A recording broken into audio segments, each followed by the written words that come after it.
Next, we're going to bring up Ruth Harvey. She runs the Chemung County Child Care Council. I'm eager to hear this. Payroll error, a mistake you only make once.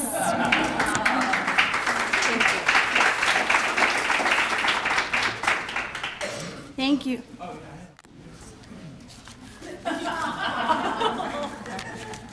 Oh, it's okay. Can you hear me even though it's up there? Okay, great. As Randy said, my name is Ruth Harvey. I'm the Executive Director of the Chemung County Child Care Council. My background is early childhood education, so it's only fitting that I read you a story today. It's called "'Twas the Night Before Payday." 'Twas the night before payday, that warm night in July. The year was 2000, with a beautiful starlit sky. Council employees were nestled and snug in their beds, with visions of their hard-earned money dancing in their heads. Me finishing payroll the first time, you see, had just settled in, exhausted but happy. As I slept, I felt good that all was done right, and fell into slumber. What a good sleep that night.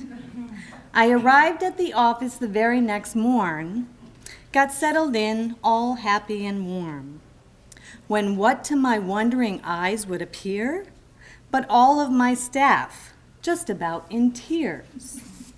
I asked, "What's the matter? What can I do?" They responded in unison, "What did you do?" "We have no money. Our accounts say we're broke. We have mortgages and bills due. This is no joke." I jumped from my chair all lively and quick, called the bank in a hurry and said, "What the heck?"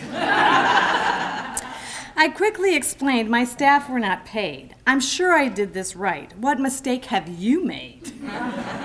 The person on the line looked up our account and said, "Yes, there's a problem with those amounts." She said, "Ah, I see the problem now. 'Twas not us, but you. I said, "Well, what can we do?"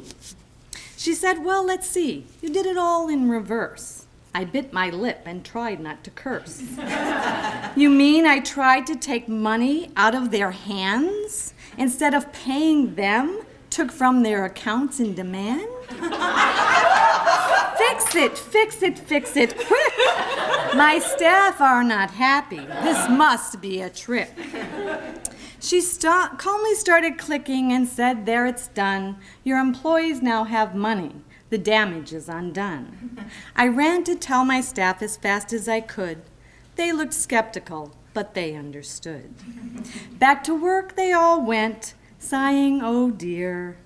I knew I must do something to eliminate their fear. And they heard me exclaim as I walked out of sight, "I'll hire an expert in payroll. I'll do it tonight."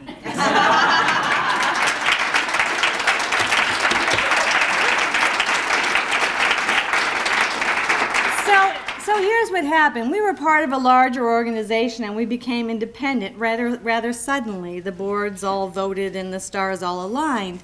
And we had no money to hire anyone to do any of the fiscal work. And so it's like, well, how hard can it be? Payroll, what? People turn in a timesheet and you pay them. How hard can it possibly be?